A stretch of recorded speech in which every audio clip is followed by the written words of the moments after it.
We always introduce William Saunderson-Meyer as being the longest running political columnist in South Africa. That's a position that he holds, but those columns are just getting better and better. But today we want to talk about Mbalula Fikile, the man who calls himself Mr Fixit, who didn't do so well when he was the transport minister. Now that he's Secretary General of the ANC, he's really feeling his oats. And from within the party, we're getting lots of information that he fancies himself as Ramaphosa's successor.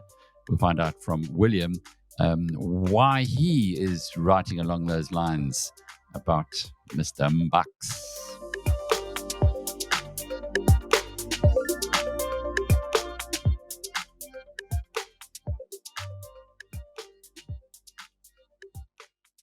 William, good to be talking with you, and a great column that was. People who didn't know who Mbalula was are rapidly starting to understand that this former president of the ANC Youth League, nicely sandwiched in between Julius Malema and Malusi Gigaba, not great company, I guess, is making a run now for the presidency. He is the chief of Luthuli House. How realistic is that? Before we go into the details of how you explain why why his motivation for doing so is now becoming rather transparent. Yes, when I think when I first postulated this about 6 months ago, it was met with some skepticism on social media, and I can understand why. As you point out, he's not the most high-profile person, but although he is certainly one of the people within the ANC who seeks the limelight remorselessly and with some success on social media, where, as you pointed out, he calls himself Mr Fixit, or as his detractors like to call him Mr Fix Fuck All. And in a sense, I think his record as within the ANC as a minister, sport, and what was he then? Transport, I think, is very poor. So for all his posturing about fixing things, his record itself is most uninspiring. He's the old saying about empty vessels making the most noise. Fikile is a great example of that.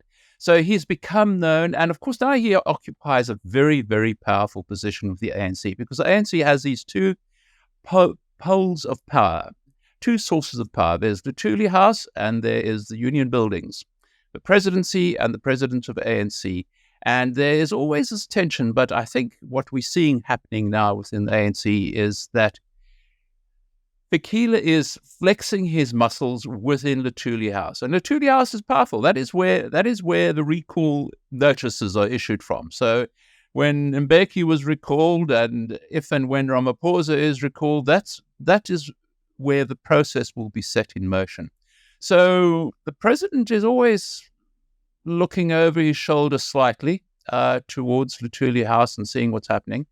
And what we have now is someone in Luthuli House who is willing to make all his plays in public, which is interesting. So in the past, these plays were being made, but from what I gather from what you've just said now, not publicly, perhaps made behind closed doors. Yes, I think much more behind closed doors. There's always this tension. What has made it easier for Fikile to make it, I think by nature, he loves the public stage. So he would like to play out. There's no point in playing out the play behind closed curtains. For him, it's being on the stage, being seen, wearing the Gucci shirts and the designer sunglasses.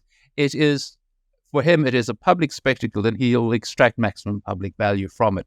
So whereas previously this was played out behind scenes, that was partially because the leaders of the presidency were stronger people. And Mbeki was a person who tried very hard to keep control. And until he was unseated, it was a remorseless control. It was a stranglehold of the Luthuli House. Ramaphosa is a different kettle of fish. He's a very weak leader. He is a leader who looks uncomfortable in the position. He looks really unhappy in the job. I think it's not out of bounds to speculate that as soon as the election's over, he will bow out or be bowed out. So we've got a dead hand on the tiller. We've got an empty suit sitting in the captain's chair, which allows Fikile far more space to move than he previously would have had. Because he's an interesting fellow. He's from the Free State, so he doesn't have those traditional power bases from the Eastern Cape or KwaZulu-Natal. He also comes from the Ace Magashule school, which is interesting because Magashule was also a Free Stater, who was also the ANC Secretary General. Ace took on the leadership, the political leadership, and lost. Is Fikile making a similar mistake, perhaps? Fikile is adept at switching. He clings to coattails, and he's adept at seeing which set of coattails are most likely to propel him into a higher position.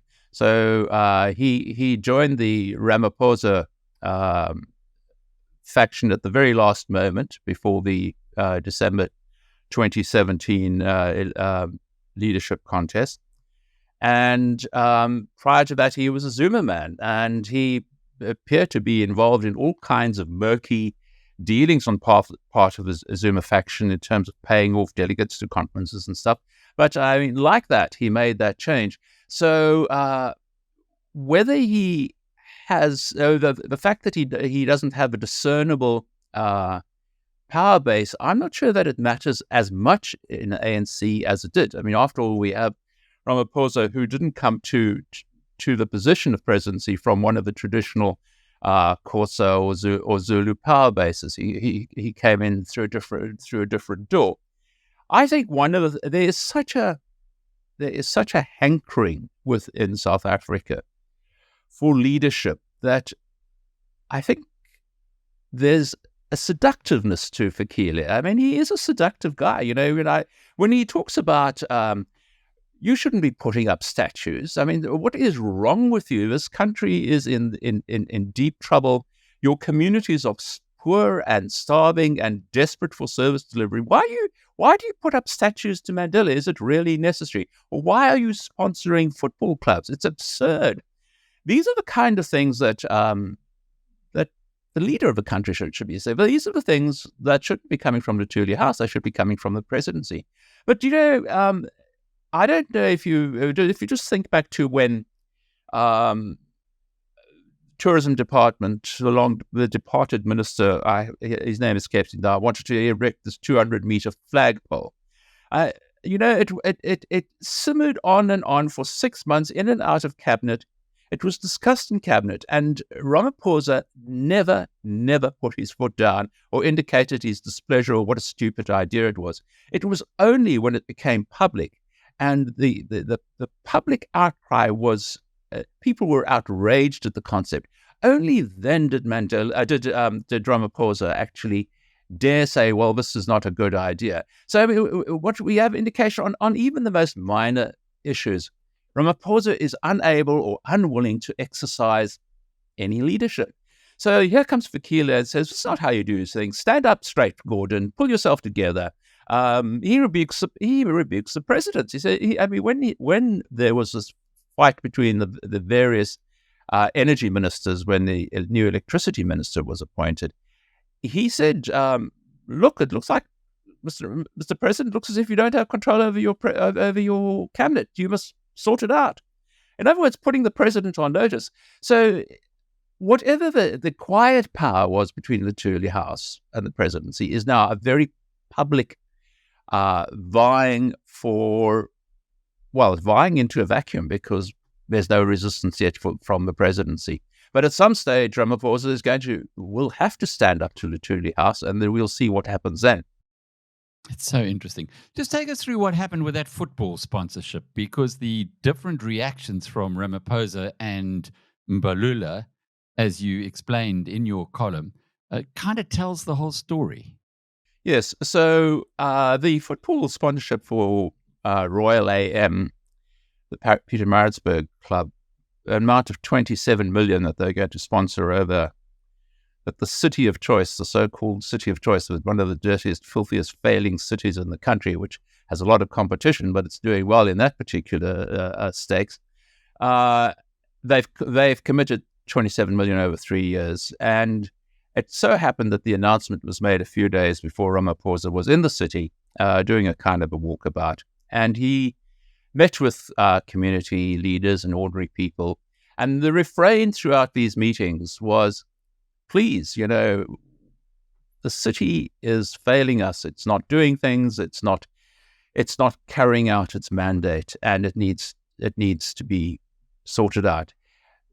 It was extraordinary to me the degree to which Ramaphosa was out of touch in his response. His response was to take it to move away from the local level, not to talk about just about your city council just about to waste 27 million. It was rather to say, but we have the best government in Africa with the best record of looking after its people. So, whereas as we spoke of earlier, Fikile said, "This is rubbish. Don't be putting up statues." So this dichotomy, there's a massive difference. It's a president. It seems almost inconceivable to me that Ramaphosa can really be that out of touch with what ordinary, essentially ANC voters are feeling and experiencing. And how does one become so out of touch? I mean, the job of president, you're dealing with national and international issues. Maybe his mind has been on his very close relationship with Putin rather than what's happening in the ground. But there's a massive danger in South Africa in a pre-election period for an ANC leader to be so disconnected from the depth of antipathy towards ANC failure among ANC voters. It's so interesting, that Royal AM, the justification from the Umsunduzi municipality, and as you mentioned earlier, they are bankrupt, so it's not like they got money to throw away, was that the other team that they sponsored for the last 10 years, Maritzburg United, has gone down a division. They've been relegated. So let's keep someone in the Premier League. It's quite extraordinary. William, has he got a shot at it? Has Mbalula got a shot at the presidency? You've explained in your column that you believe that he's a highly successful and relentless self-promoter, your words. You believe that he is pretty self-absorbed, egocentric, but he has at least come out and made the kind of statements that perhaps are going to be popular amongst the populace. Do you think he's got a shot at beating out Paul Mashatile and the other front runners to succeed Ramaphosa? I really can't answer that, honestly. The stranger things have happened. I mean, Liz Truss became Prime Minister of the United Kingdom, although it was 44 days of it. But so we're in a ductile world where almost anyone can be shaped into president if the right degree of pressure and heat exists at that moment. He doesn't have, and I think the point you make, he doesn't have a natural power base, but he could be a compromise candidate. He could be an attractive deputy president to do a deal with, for Paul Mashatile to do a deal with. He's tainted, but he's not as tainted in terms of corruption as many of the other people in the ANC are. But on the other hand, that doesn't appear to be a major disqualification. It may even be a qualification in favor of your getting to the presidency, because it means that you're a person who can be pressured and also a person who has a vested interest in not letting all the skeletons come out of the cupboard. So it could happen. I think we're in for some very interesting times. And, if one sees, for instance, the array of people that you have coming through your studio, one of the refrains that is really noticeable is this hunger for leadership in South Africa. We have a real sense that we've floating down the river towards a raging ocean, and there's no one really controlling the ship. And we just get buffeted about.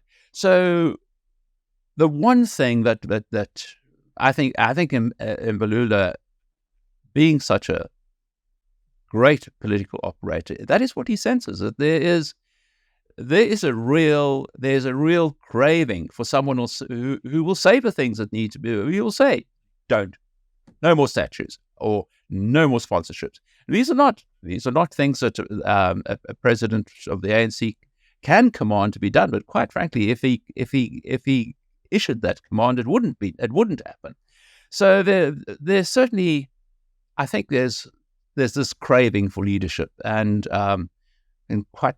It's not only an emotional craving; it's very practical reasons why we need leader. I mean, Ramaphosa, to me, it's astonishing how resilient his reputation has been, considering how little he's achieved. And I think it's this incredible fear of who the hell would come next. So by that measure, Fikile is not unattractive. He's not as stained and grubby a figure as so many of the others are who vie for the same job. Just the last point, and it was interesting to notice that Mbalula in your column supports Putin. We heard the same refrain from Julius Malema. However, Mbalula is very anti-EFF, which is something that we're seeing increasingly now coming from the ANC. Concern about the EFF. The veterans were outraged at what Malema had to say over the weekend. How's that likely to play out, given that the ANC will be looking for a coalition partner come 2024? Let's just say that Mbalula gets his wish. He becomes the de facto president of the country. Is his attack of the EFF now what he really believes, or what the party really believes, or is it perhaps just a stepping stone towards something else where they might get together? In other words, is he in the camp that is completely opposed to any engagement with the EFF? I don't think that there is any big camp within influential ANC quarters that is opposed to deal with the EFF. There's a good reason to distance oneself from the EFF now. But when push comes to shove, I think the ANC would do a deal with anyone. And there are many people, many fascist-inclined black nationalists within the ANC ranks, lower ranks and voting ranks, who would feel far more comfortable with an EFF deal, say, than with the DA deal. So I think certainly whatever any of these putative leaders are saying now, we can take with a pinch of salt. It's we're still far from the deal making, and the ANC would slit its grandmother's throat in order to remain in power, and it will do so.